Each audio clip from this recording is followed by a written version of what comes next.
Oh, hi everyone, it's Bob from Greybeard Models. Welcome back again. So, moving on to the Flail Tank, and in this episode, basically what we're going to do is go through the resin stuff for the flail, and that way you'll see what's in the in my Lanmo. Try to get it right, Lanmo kit, and you'll see how that goes together. So. Um, Without further ado and waffle and all the rest of it, let's get over to the bench and we'll have a look. Right, so we'll get on to these parts. Just trying to see a bit of dust.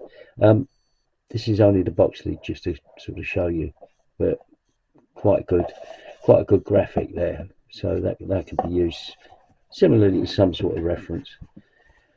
So I've taken the parts out of the boxes particularly. So I've gone through these parts and sort of familiarised myself with what everything is, and that's the roller, and these are the arms and things.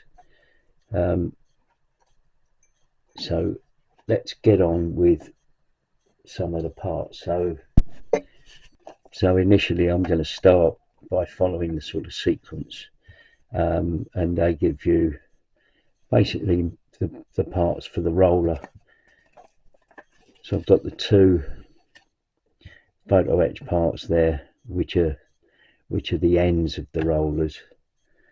I've got the little wedgy things there. They're on this part, this piece of 3D printed. They're all on there, and the rings at the end of the rollers are actually within this 3D printed matrix here.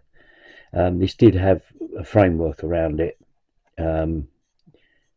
which I sort of call playpens, but I've cut all of that off because obviously I need to get to these parts. So what I'm going to do now is gently release some of these parts. I ideally want to get to these two, but then in the process of doing that, if I release other parts, then so be it. Anyway, we'll get on with that and I'll come back to you in a second. I've cut a load of parts out of there just to get to the wheels there, and these are the ends of the roller, and then there's a brass etch part that goes on to there like that, and that creates the sort of chopping end of the roller. Right, so having tried to do this on camera, I found it a lot easier just to do it.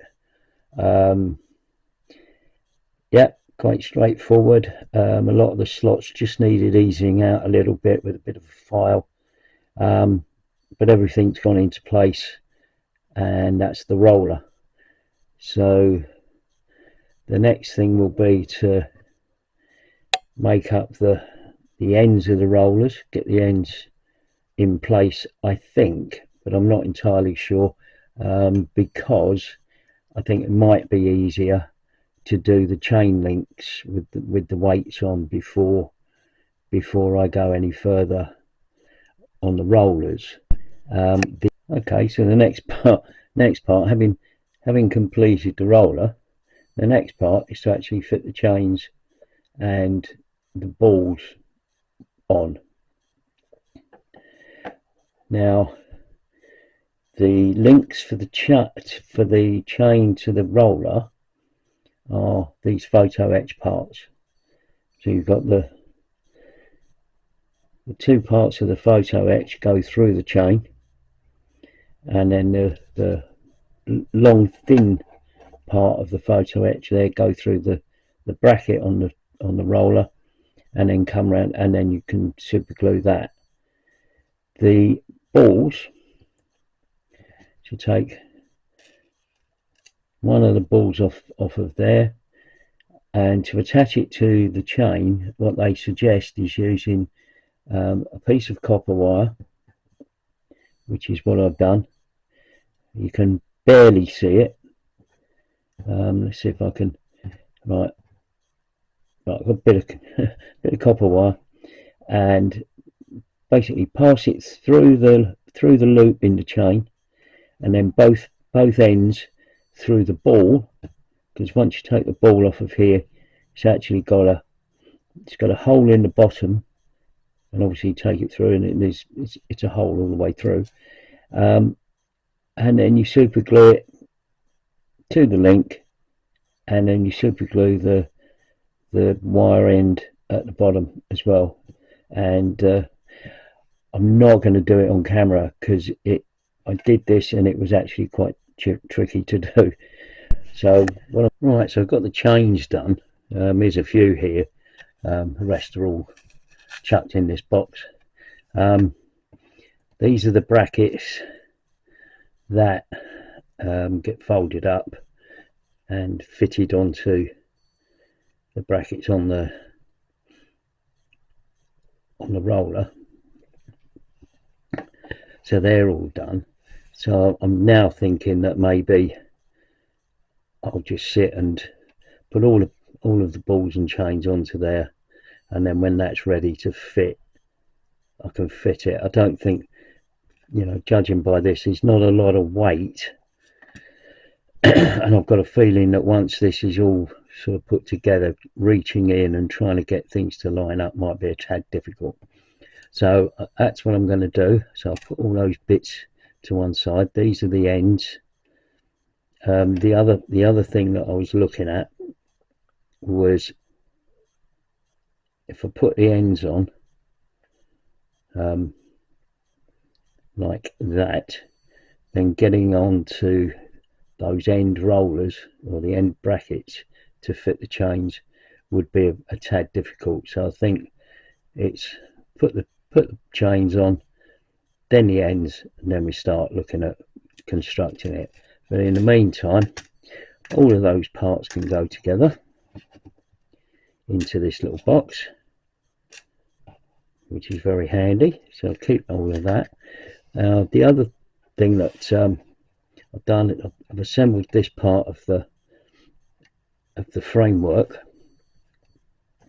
and this posed me a bit of a problem. So this is this part here. So I put all this together. Now the problem that I had was I was hoping to put everything together with maybe some sort of super glue, or some type of super glue, or CA glue, depending on your preferences. But I found it just would not stick. So what I've done is I've been using this speed epoxy from Deluxe. It's really good. Where's my little dish? I did have a little plastic dish somewhere. Oh, here it is. So it's basically put a little drop of that in there, a little drop of that, make up a small amount, I'm getting good at this, hitting the camera, Lark. A very small amount, and enough to do, as far as possible, enough to just do the job, and then hold everything in place. And that's where I've come up with that. So the next stage is to go on and assemble some more. Right, I did have some questions asked, and I think I should actually explain. The CA glue that I use, my CA glue preference is this stuff from VMS. They do two different types. Well, actually they do lots of different types of CA, but I use this resin one and the PE one. I find them really good for the stuff that they're designed to do, I suppose. They also do a range of black CAs, and this is really good, because you can see where the CA glue has gone, so you can track it in your joins and all that sort of stuff. Anyway, they're the adhesives that we use. Anyway, I hope that's useful, and we'll move on to the next video. So thanks for watching, and I'll see you soon. Bye for now.